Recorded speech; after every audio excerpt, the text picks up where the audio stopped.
Hello and welcome to a new lesson, forming future simple tense with the infinitive to work. We have the affirmative form of future simple tense, negative, interrogative, and interrogative with question words. Let's see how this idea is developed. He will work. The negative form is he will not work. Will he work? Why will he work? She will work. She will not work. Will she work? Where will she work? It will work.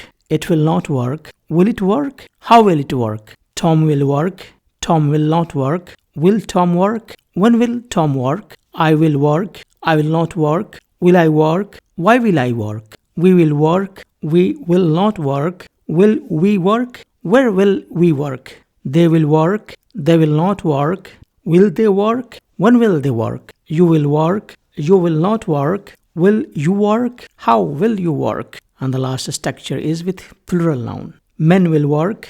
Men will not work. Will men work? How will men work? So these are the total number of structures of future simple tense with the infinitive to work. You can replace the word work with any other verb of your choice, and you can make as many sentences as possible in the future simple tense. Hope you understand the concept. Thank you and goodbye.